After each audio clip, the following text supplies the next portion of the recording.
Yes, and I'll get into it in just a minute. I do want to talk about Herbie as well. I have some thoughts that I'm going to share with everybody here in just a minute. We have one more phone call after you, Mr. V, that I want to address. But um, his Herbie has for some reason taken it upon himself to take every comment that is made on social media personally. Let me give you an example. If I took every comment that was made in the comment section for the videos that we make, I would have zero self-confidence in my life because people are absolutely rude and crude when you put yourself out there, whether Yeah. you're on Facebook, Twitter, or YouTube, okay? I think Herbie is too thin-skinned. And he and instead of ignoring it, he internalizes it and then lashes out. And he has chosen our fan base to be the one he lashes out because I think in his mind, being a former Buckeye whose dad was a Buckeye, he was a Buckeye, and now his middle son is a Buckeye, that he feels like he understands what it means to be a Buckeye more than anybody else. And if you don't think like him or believe like him on the same level that he has, then you're just a part of this portion of the fan base who's just off their rocker. Okay. And he feels like the he's in a position to where he can speak on that more than anybody else because he was a former player. So instead of being a rah-rah cheerleader, I'm always going to hold Ohio State up just like Desmond Howard does to his alma mater. He's almost like harder on the team in our fan base than anybody else. And it's Yeah. weird. It's a complete 180 from what Desmond does. It's this weird dichotomy. And Ohio State fans are sick of it. We're sick of it. And so we let him have it. And it's getting worse.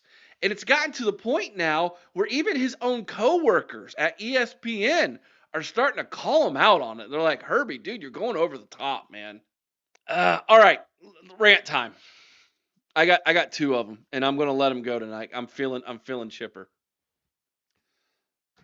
The SEC rooting for each other in every game that Upset. they don't play in is the softest thing in college sports we have. The stupid meme before we played Tennessee, where Ohio State is in the middle of like a round table, and every SEC team is pointing a sword at Ohio State, and it says, "This Saturday we're all volunteers," is so soft. That is SAWFT soft. I can't get over the fact that literally there are fan bases. There are 12 of them now in the South who are riding the coattails of Alabama and Georgia every single year. SEC, SEC, like they've done anything. But You've done nothing. Tennessee fans, you have done nothing since the 90s. Stop acting like you're some kind of great program because you've rode the coattails of Bama and Georgia, and for a couple lucky seasons, LSU. It's despicable. Chris, who's your favorite team? Ohio State, Who's your second favorite team? whoever's beating Michigan. Bingo! That's why we don't chant Big Ten, Big Ten. But Because, Eric, this is a narrative that the ESPN and the SEC has set up. They need to have this narrative that they are this great super conference. And don't get me wrong, top two teams in that conference have been Alabama and Georgia, and they've been good. They've been real, real good. But everybody else is just average or worse. But by having those two, that's why they cheer for those teams. mm-hmm. That's why ESPN pushes those teams, is to bring up the strength of the other teams in the conference. This is why we get these teams like Tennessee getting admitted to the college football playoff because they play in the SEC. It's not because they deserve to be there. How many ranked wins did Tennessee have this year? 0, wasn't it? Or 1? 1. One against a 12th ranked Alabama team. Yeah. That's it.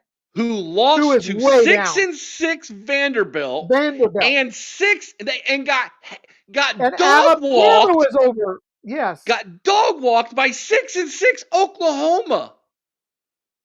So the boy, they should have never let Indiana into the playoffs. Alabama's much better than beat somebody. You can't tell me, well, we're one of the best 12 teams. Don't play the games then. If the games don't matter, why are we playing them? And that's what this Stop came it. down It's to. so soft. It You is lose three absolutely games. soft. You lose 3 games, you got no place even in the discussion. Ever. And on top of that, guys, go watch my Tennessee video that I did a couple days ago. Go check out the comments from the Tennessee fans. It is mind-blowing to me. Mind-blowing to me the excuses they're starting to make as to why they lost this game. Are you ready for this? Are you ready for this? I Hit kid it. you not. Hit it. This is a real excuse The Tennessee officials. fans have. Our NIL was only 11 million. Yours was 20. Of course we're going to lose that game. Are you kidding me?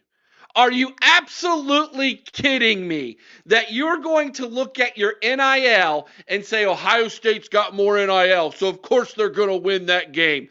Again, why are we playing the games? How much NIL did you have? Oh, you had more than us? Okay, here's your W. We'll take our L. That's where they're at. That is so soft. That is so soft on them, man. I'm surprised they didn't hit you with the only reason you won is because you took the best offensive and best defensive players from the SEC. I'm surprised we haven't yet. Yeah, no kidding. It is mind-blowing to me how that they all sit there. And here's the best part of this. Are you ready for this? The best part of this, because when I hit them with this, they don't know where to go with it. I say to them, guys, for over 2 decades, the SEC has had under-table NIL going on. Yes. Everybody knows it. The whole SEC knows it. It's above board now. It's All all of even. college football now knows it. And now that they moved NIL from below the table to above the table, leveling the playing field, the teams in the North all of a sudden can now compete with what they were doing in the South, and they are scared to death. They are crying about it. They can't handle it. And that is the utter truth. And you know who else is really mad about it and can't handle it? Nick Saban. Kirk Herbstreit and Nick Saban. Yeah. Nick Saban, not as much because he's retired. He could really care less. Kirk Herbstreit. Kirk Herbstreit, who's carrying water for ESPN, can't handle the fact that all of a sudden his blessed Southern schools that pay his paycheck all of a sudden are on level ground with his alma mater and the team from up north and the team from Indiana known as Notre Dame and Penn State. They can't handle it. They absolutely can't handle it. Yeah, Lane Kiffin. Thank you, Ryan Daysbeard. Lane Kiffin, 2 games on that Saturday, was talking about they shouldn't have been here. Why did Indiana? They weren't that good. Why is SMU there? And then when Ohio State's dog walking Smokey from Knoxville, nothing. It was crickets. Yep. No comments. Nothing. Give me What? a break. Hey, Eric. SMU didn't belong there. Indiana didn't belong there. Some people even argued Clemson didn't belong there. Let me ask you, who had the largest margin of loss on Saturday? Tennessee. Or yeah, yeah. Yeah. The SEC. But the other 3 teams didn't belong there. Yeah. Yeah. No kidding. No kidding. Really. No kidding. So here's the thing. Here's the thing about this. It just blows my mind, right? That we're literally at a place right now where we're doing this.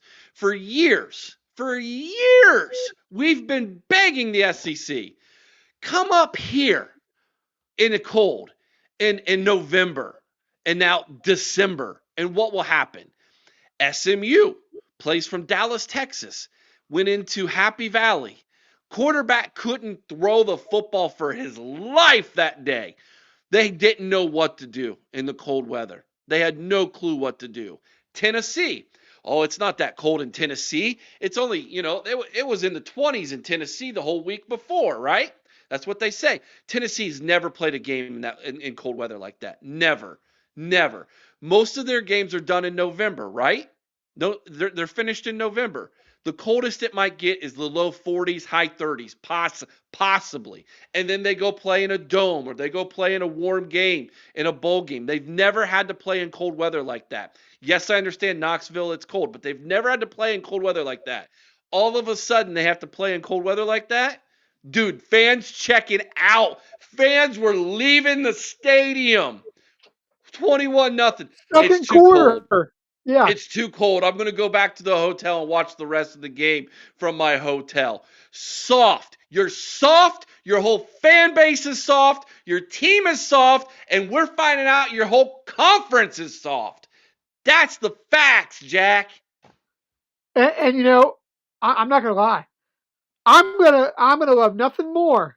And I am not a Notre Dame fan. We know this. I am not a Marcus Freeman fan. We know this. I'm gonna love nothing more than watching Notre Dame drop kick Georgia right out of the playoffs. That's gonna bring a smile to my face.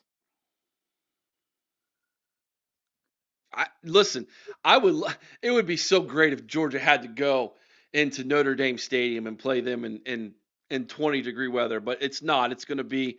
I think is it in Georgia? I think is the game actually in Georgia? I don't remember Did what they bowl win the game they're Peach playing in. Bowl? I don't know. Which that always seems wonky to me, anyhow. The whole Yeah, concept of how Georgia always seems to manage playing in the Peach Bowl. yeah, no kidding. It's literally a home game for them. Now, on to the next rant, Kirk Herbstreit. apparently, apparently, Chris, you and I and other fans in this chat, we are now known as the Lunatic Fringe. And I wear that badge proudly. So, coming our way very soon is the T-shirt. Proud card carrying member of the Lunatic Fringe. That's who we are. If that's who we are, Herbie, then we're just going to own it. Bye bye. Go have fun with your tea parties in the South, sipping on your tea. Have fun up there in Ann Arbor watching your son sit the bench, ride the bench in Ann Arbor, because he's never going to get playing time. I'll tell you that much right now. That's where we're at, so we might as well just own it. We're the Lunatic Fringe, so guess what? That's who we are. I'm just going to say it. Welcome. Welcome, Lunatic Fringe, in the Pod Squad in the chat. That's who we are.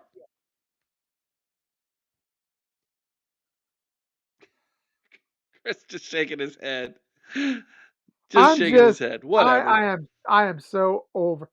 And like I said, I've been so critical of Ryan Day, and I hope he goes out there and does shuts me up. I hope they make that run to the national title.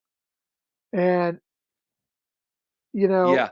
when that happens, I'm telling dude, Ryan Day's beard. Exactly. The coaches at Ohio State didn't text me and congratulate me that my son went to the team of. They're rivals, Herbie! You gotta be kidding me! are you sure? I thought y'all thought that game didn't matter anymore. Oh, stop it, Chris. I can't get over it. I can't it blows my mind how ignorant he is. He has been in the South for so long now. The dude is so soft. He is so soft. He's just like Tennessee fan.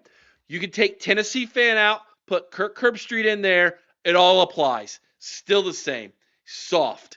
It's incredibly, incredibly soft. I've never seen a man cry on national television over the most inconsequential things in my life more than Kirk Herbstreit does. The dude literally cries over everything. Okay? He cried He cried over Black Lives Matter a couple years ago in college football, crying those fake tears. He cried about his dog passing away. He cried about the coaches not calling him when his son went to the team up north instead of Ohio State or whatever. Dude, you are soft. Incredibly soft. I could care less if Kirk Herbstreit ever cheers for Ohio State in my life again. I've defended that guy. And what I've have I been defended. saying to you for years, Eric? Yeah, Years I've Chris, been trying to tell you. I have seen the light, brother Chris. Kirk Herbstreit is a Benedict Arnold. He has stabbed this entire fan base in the back. Self-hating Buckeye. Get out of here, man. Done with him. Done with that dude. Done with him.